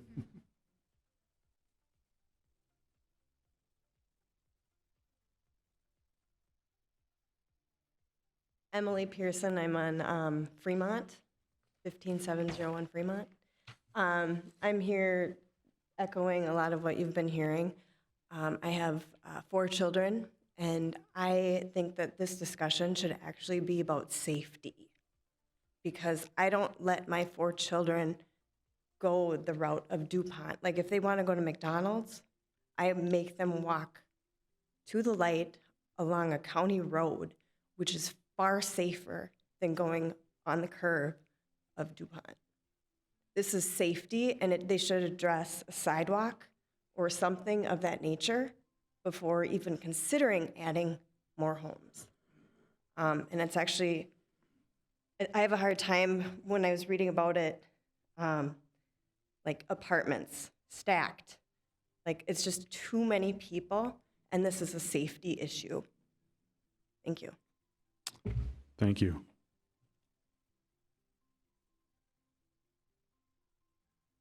Good evening, Mayor, council members. My name is David Coolbaugh. I live at 15822 DuPont, the center house there to the west of the property proposed. I could echo everything that's been said. I agree with all of it. My issue is a little bit different tonight, and that is a lot of the properties that Timberland Homes or Timberland Properties have built, at least a percentage of their rentals are income-based or low income. And I'm wondering if there is something in the contract that states it has to stay market rate, and if so, for how long, to make sure that we don't end up with low income, 176 units of low income in our backyard. All the traffic that goes up through to 158th Street, they're absolutely correct about that. I would like to see us do something, separate the subdivisions or speed bumps. We do need something there. As far as removing the road where it connects to Kendale, you have about, if you look at the site map, you have room for about 4 vehicles before they hit the stop sign there, and probably about 6 to 8 vehicles on Buck Hill before they hit the light. So all those people, the congestion trying to get out of there, I think is going to be a major disaster. One thing that's nice, those buildings that are in that property, I think they do attract a lot of negative activity, so seeing those go away would be a plus. But there is a lot of animals in this property. It's a green space that we all enjoy, everyone who backs up to it. It's just nice to have. The sidewalk issue, my question would be, if they create sidewalks up Kendale around the corner, is it then, like the previous project that was proposed, are we going to be required to add on to that and create sidewalks up through our neighborhood? Or is it just going to abruptly stop in the middle of the curve on Kendale? So that would be something, is that going to be an assessment that we're looking at in the future if this goes forward? Good question. That is pretty much the gist of my concerns. Thank you for hearing me out. Okay, very good. I don't know. Anybody else besides Steve? Okay, one more back there. Steve Henneberry, 15826 DuPont, so neighbors with all the folks you've heard from. I'm not going to rehash everything you've heard. I want to reiterate the sidewalk concern and encourage you to have this issue addressed regardless of what happens with this proposal. I hope it's become clear that the curve of the road is really a problem. not only for children, but for anyone from any part of this neighborhood that's trying to get out. And almost everybody is going east, right, to go to 35, to either Bolero or McDonald's, which is over there. So regardless of what happens tonight, I just hope that you have, we can work with, and I really appreciate Sergeant Hansen from the police department, who's been really communicative with us, with me in particular, over the last several weeks in doing a study. He's had officers out there in the speed wagons. So I really appreciate that, and I would anticipate that you'll hear the concerns tonight and continue to work with us to address those. So thank you.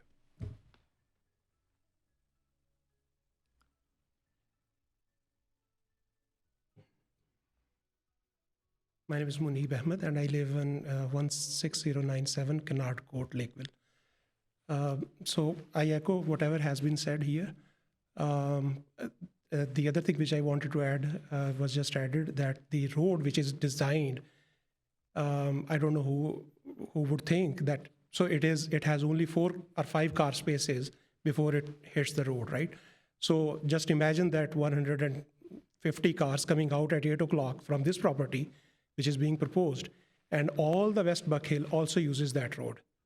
So this will be like, who is going to solve that problem and how? So I think that's not even well thought project. That's one thing. Second thing, 176 housing units, and 2 office buildings in that small piece of land. Seriously, I mean, this is so much high density project which you guys are creating, and it can affect the whole neighborhood. If this cannot be used as commercial, as was being said, that it is vacant for last 20 years, fine. Use it as single family homes. I mean, at least they will be equally distributed. As Matt said here, that we have bigger than that land, which houses 47 units. So, this can be used as single family homes, or it can be used as, some other said that as a park, which is very, required for this whole neighborhood. So whatever police has done for the speeding, I'm not doubting that, but nobody has done the survey that how many cars are passing through. All the West Buck Hill uses this road. We all use this road. There's a lot of traffic already on this road, let alone, start any new project. Appreciate it. Thank you. Very good. Last call. Okay. So I had heard a series of questions, and I don't know if some of them, I think Mr. Moore is probably the answer, and then maybe some Mr. Seiler. So I don't want to make you stand up there, but I'm going to start with Mr. Morey. These are some of the technical questions. I'd heard a question about, has there been a lift station study? You did mention there was conversation, but if you had any further comment about the lift station and its ability to handle this project. Yeah, Burnsville did do a lift station study, actually in February of 22. So after the last time this proposal was considered by the city council. And again, their concern is twofold, and I'll let Mr. Omi chime in if I'm speaking. I'm not an engineer, but my understanding is their concern was twofold: the capacity at the current lift station, Maple Island lift station, plus its proximity to Crystal Lake. So if there was a situation where the lift station lost power, wasn't functioning, that there's potential for discharge into Crystal Lake. So it was an environmental concern, and their response time to be able to get crews out there to be able to maintain that before that happens. So those were the primary concerns. And again, Mr. Omi can jump in here, but we do have our own study to build a lift station in Lakeville, somewhere in this area, to handle the sewer, not just from this parcel, but from others. We have the money in the CIP to study that, to design it, and then we have to work through the cost of construction. I will say that most of these issues that we're talking about tonight and have been raised are development-related issues. So those really are more issues for the preliminary plat and the design of the plat if this gets approved. Tonight, the question is whether the proposed land use change and the rezoning is appropriate and makes sense for this property. And again, I will leave it up to the developer. I believe the property owner's here. He could tell you about his how long he's owned this and how hard he's tried to market this property for commercial development. But it's really about the land use. Believe it or not, we did have a public hearing at the Planning Commission meeting where people were given an opportunity to speak.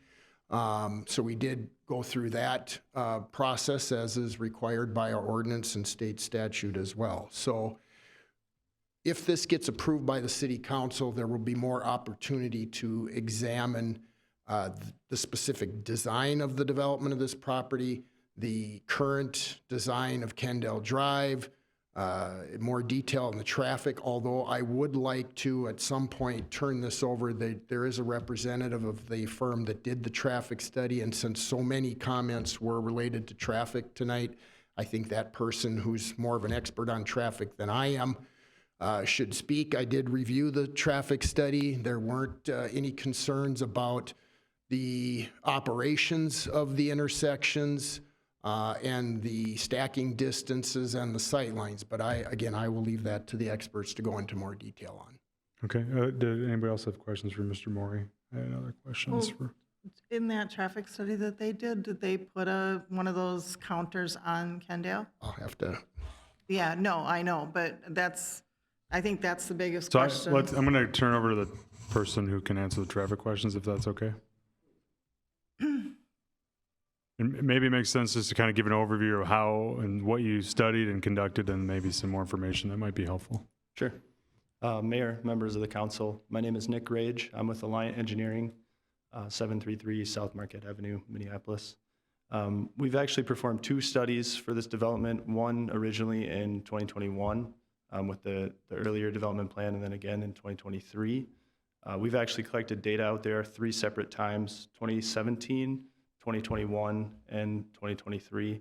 The 2017 data count was related to some signal timing that we did for Dakota County on CASA 46.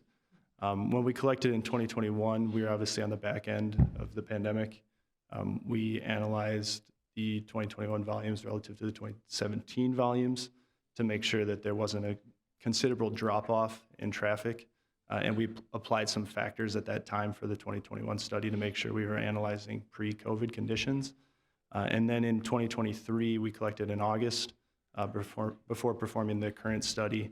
And again, we referenced the 2021 volumes and the 2017 volumes to make sure that it was consistent historically with what we've seen out there.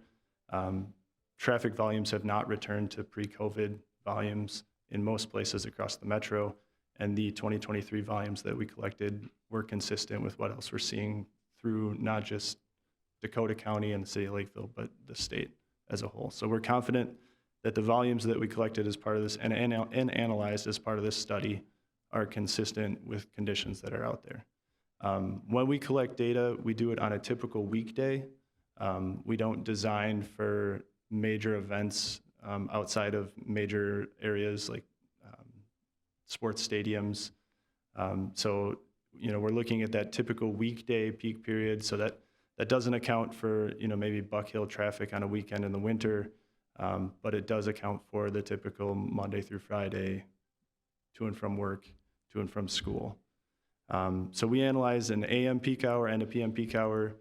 Typically the PM is a little bit higher with people going to, after school activities or restaurants and that sort of thing. So that was the case here as well. The AM was a little bit lower than the PM peak hour. Looking specifically at Kendall Drive, which has been brought up quite a bit, there were 66 AM trips on Kendall Drive. That's in and out of the neighborhood in the AM, 78 in the PM. Typically, AM and PM peak hours are collectively 20% of daily trips. We did not count a full 24-hour period. We just count enough to be able to get the peak hours. So we would estimate that to being, roughly 700 cars per day on Kendall. The capacity of a 2-lane local street like that is roughly 1,000 vehicles per day. So there's 30% of the capacity still there.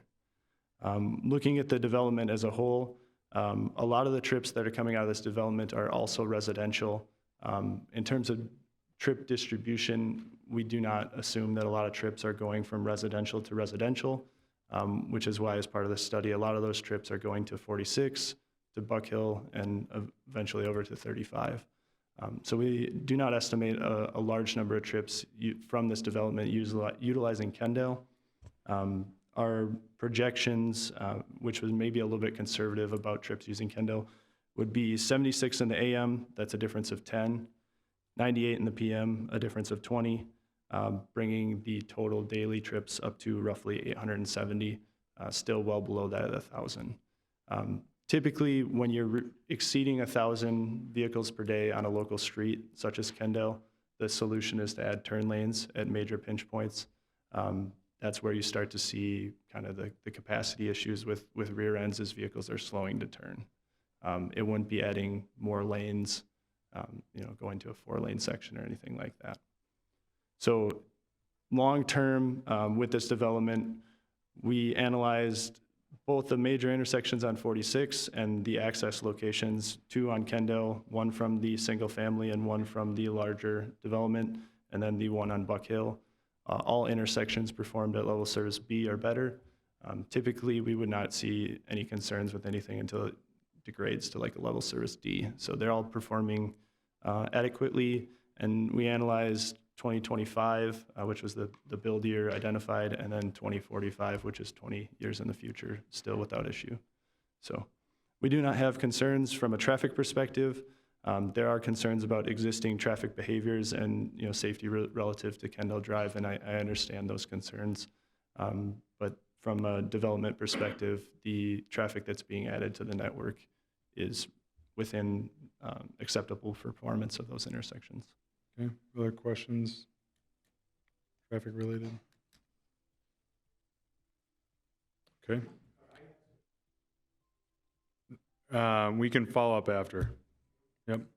Okay, so I had some questions, Mr. Seiler. I don't know if you wanted to share based on what you heard, but some of the questions I had for you, if you could talk a little bit about the typical resident, like family size. Is it 1 person? Is it 3 people? To kind of have a better sense about what we're really thinking about for kind of population.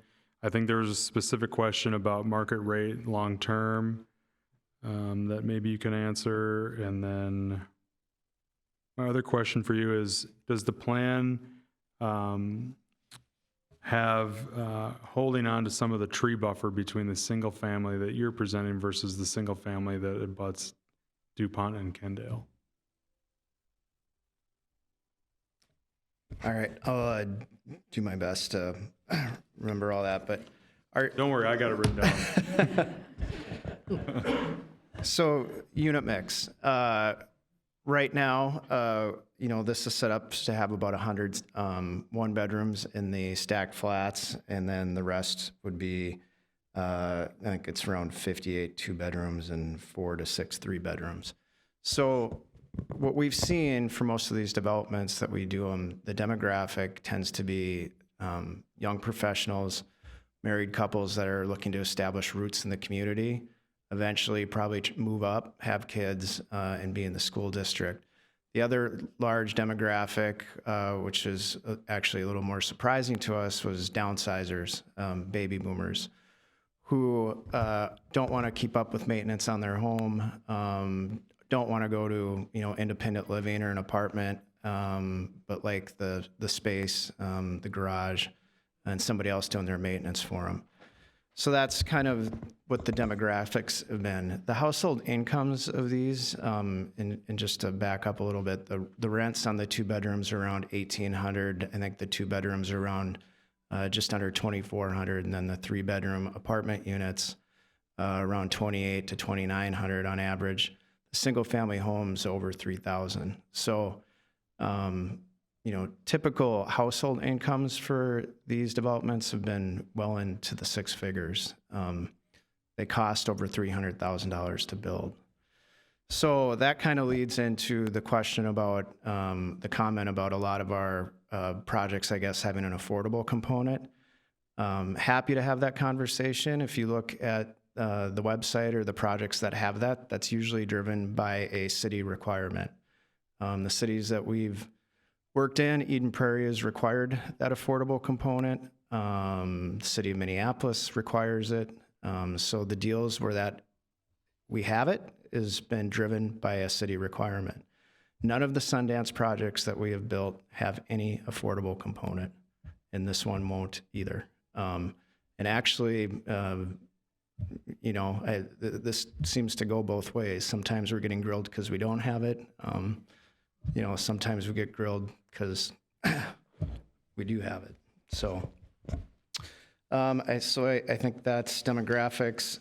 I would comment, generally, what we're requesting here is actually a down zone, just to be clear. I mean, we're trying to down zone from a higher intensity use that currently exists on the site. With the exception of the northwest quadrant of the site, that 3 acres, what's got 9 single-family homes, very low density, and the city's been very adamant from the beginning back in 2020 or 2021 when we brought this up to keep that buffer, that low-density buffer, to buffer those single-family homes to the west. And the rest of it, they're 2-story stacked flats. There was a comment about the development towering over the adjacent uses. That's just simply not the fact. They're 2 stories, just like the surrounding houses in the neighborhood. Sorry, is there a plan to keep any of the greenery between the single family, like the two? So if you look at, DuPont is the one that comes directly. So it's the one road to the left of that red line. There's some trees in there. Is there a plan to keep some of the trees as a buffer between that and that neighborhood? Yeah, I mean, so we will keep the buffer.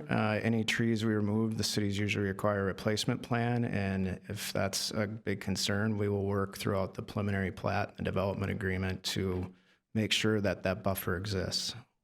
Okay. Happy to go above and beyond. All right. And then another question I had was, it came up about turn lanes on Kendale. Has that been something that's been, so if you maintain Kendale as an access point, creating a turn lane to turn right into there from 46? Or so if you go on Kendale and then just adding a turn lane, has that been considered? I wouldn't, no, we have not considered it.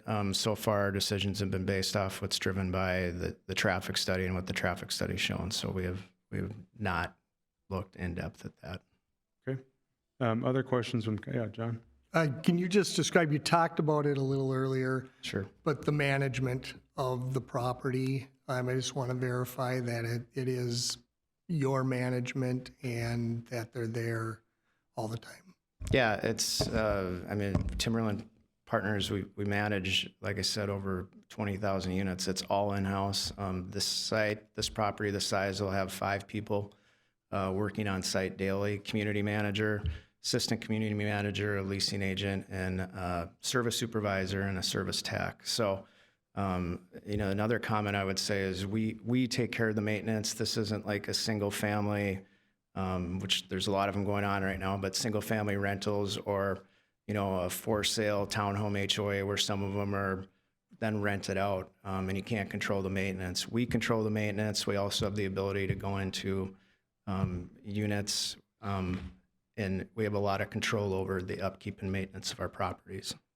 So if our police officers, our code enforcement people need to get a hold of somebody over an issue, they aren't going to have to call some number and get a call back later and all that? We have 24 hours on call. Somebody will pick up the phone. Perfect. Thank you. Yep. Other questions? I just have a couple comments. I mean, I was opposed 2 years ago to the rezoning, and part of my comments then were that I was really concerned about losing commercial property, and this plan makes a lot of sense to be able to maintain some of that, but then also having the single-family buffer into the other single-family homes, I think makes a ton of sense. I'm supportive of the rezoning. I think we've heard a lot of concerns about Kendale and the traffic.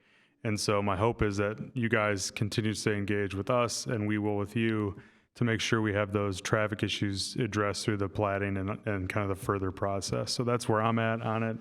know if anybody else has other comments, but for me, I think moving forward, the rezoning makes sense, and then we can button up some of the details when it comes to the other safety concerns that people have. I will allow you to do that as the person who showed up first.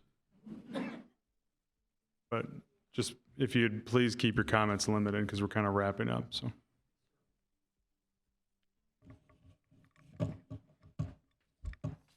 The traffic study, Nick, where is he? I'm sure that's a traffic study that's going to consider a street like this. Can you handle 250, 300 cars coming out of this area, feeding onto Kendale, turning left? There is no way. I guarantee you, if you guys haven't been there, drive over here. I turn left onto 46 from Jamaica, so I know what it's like turning left on 46. Here's where Penny and I live, right here. And when we want to head east, we have to come out here. And I guarantee you, this is an adventure now, trying to get across here. Yeah. People coming east on 46, coming from 5, and when they want to get to the freeway, this is busy all the time. You're going to add, I guarantee a minimum 250 cars going to work Monday through Friday, trying to get out on Kendale, when you can stack maybe 3-4 cars waiting in between that exit point, or on Buck Hill. It's, yeah, okay, take DuPont. It's not going to work. It's not going to work. Yeah, I appreciate it, and we'll continue to talk to you guys through the process. So, other comments? Yep, Joshua. First of all, I want to thank the engagement of the community on this, because the concerns are valid. Traffic is one of Lakeville's biggest trends right now, and pedestrian safety. So it's not missed on, I think, any of us, the concerns folks have, particularly when a development like this is coming in. I'm trying to balance out what the data is saying and what the qualitative experience people have on that bend is. Also my own personal experience living next to 200 similar type style homes where my house is. And my lived experience is that this type of housing does not have 200 cars coming in and out of development on a daily basis. That's just not how employment trends are working right now. So again, I sympathize with the concerns, and I think they're valid, and I think the platting process is really important here, because there are ways that I think we can minimize the impact. I am supportive of this comp change because I would rather see this here than something else. In fact, I prefer this than some of the other things we've been out trying to find. And I've really appreciated the developers' changes that have already been made because of the orientation of this site. The transition makes sense. Unfortunately, platting single-family homes all the way to Buck Hill Road just wouldn't be feasible. I don't think that's not the design of our city. We're trying to build in buffers from medium to lower density. So there's a lot of things at play here, and I think we are getting closer to something that I think all of us can come closer to a compromise on. So that's kind of where I'm at as well, so I appreciate the comments there.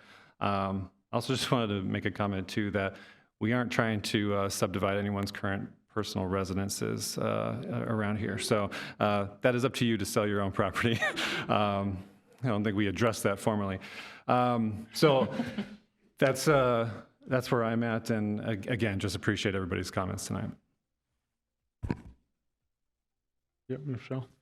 So I had brought up my concerns about traffic at our, was our study session, wasn't it? That when they brought this forward to, talk to us about their idea.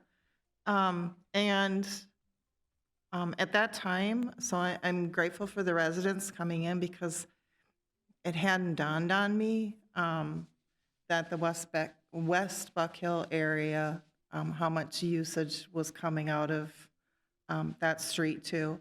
I did make a comment. I do live over by this area, so I'm familiar with you guys trying to make a left out of there. And I've often thought, oh, this is crazy. I don't.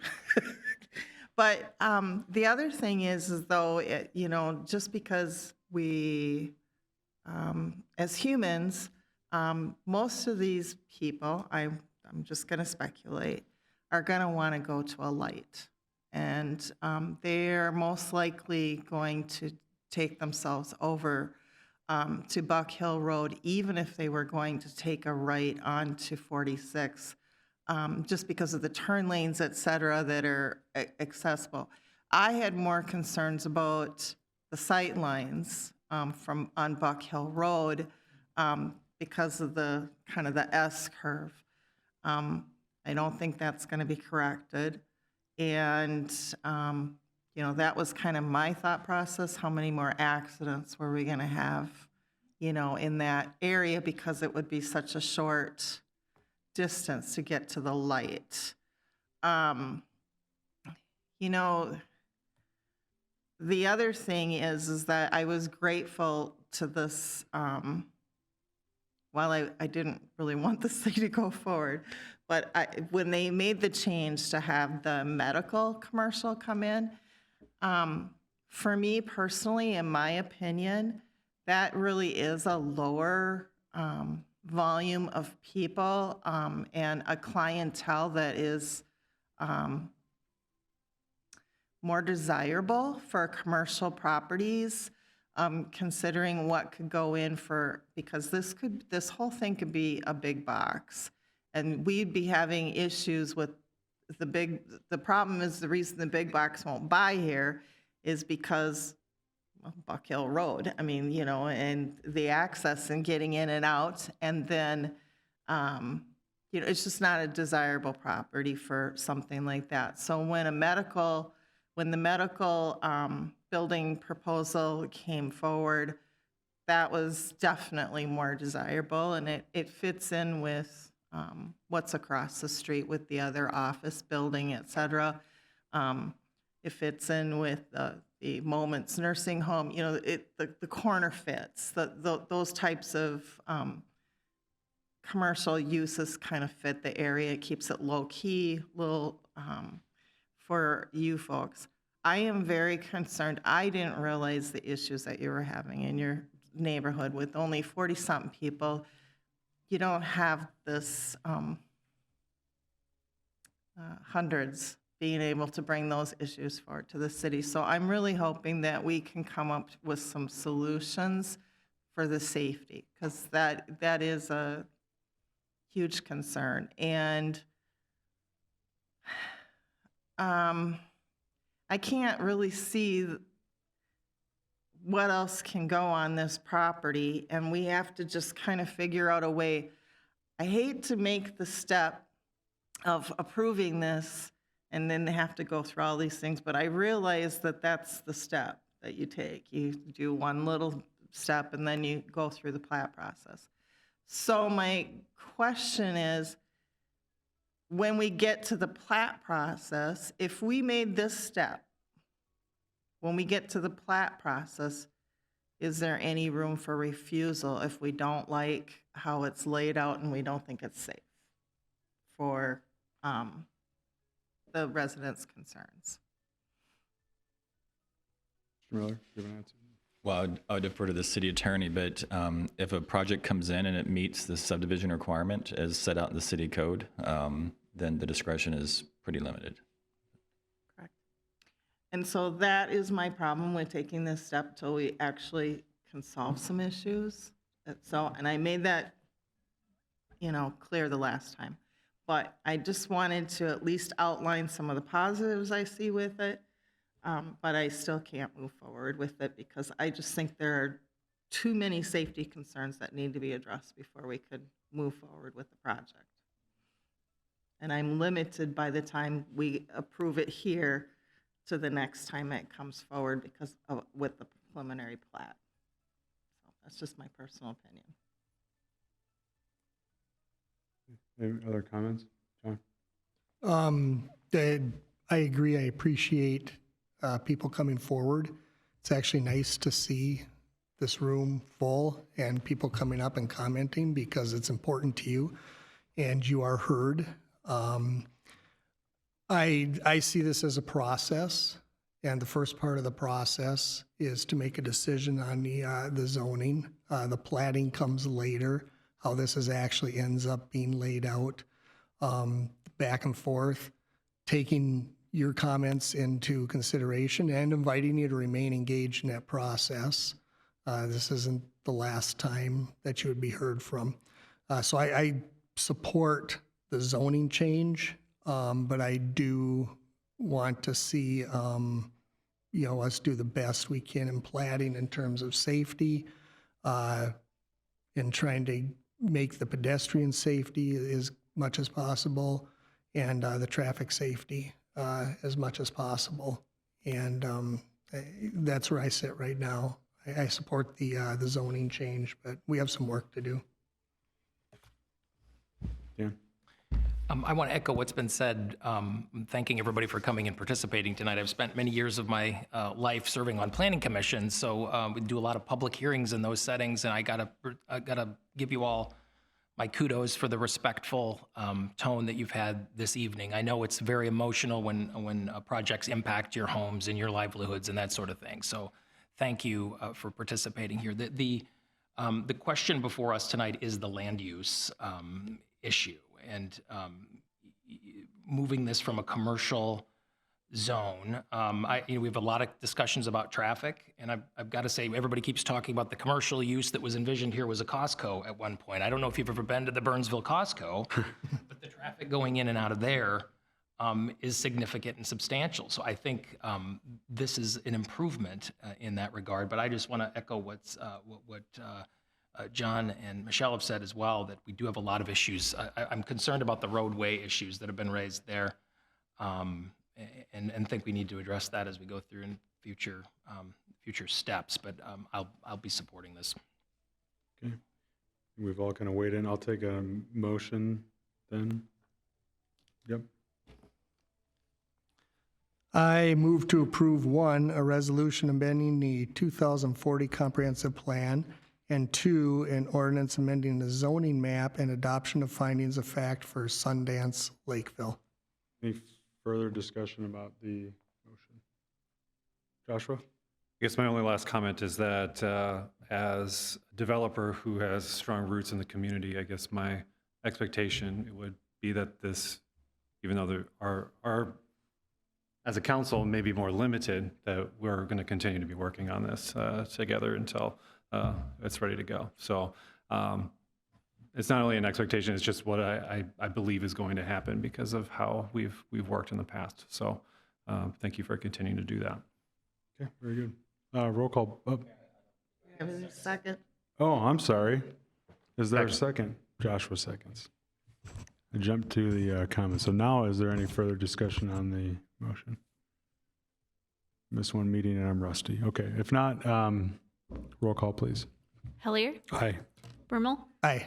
Walter, Aye. Lee, Aye. Volk. No. Again, I want to thank everybody for coming. We'll continue to engage with you folks as we go through this process. So thank you again for sharing your concerns. We'll now move on to item number 8 and 9, unfinished and new business. Okay, seeing none, announcements. Our next work session is next Monday at the water treatment facility on the corner of 185th and Ipava. And our next regular city council meeting in these chambers is December the 4th. And with that, I just want to wish everybody a happy and safe Thanksgiving and have a wonderful rest of your week. And with that, I'll take a motion to adjourn. I'll make a motion to adjourn. In favor, say aye. Aye. Aye. Aye. We're adjourned.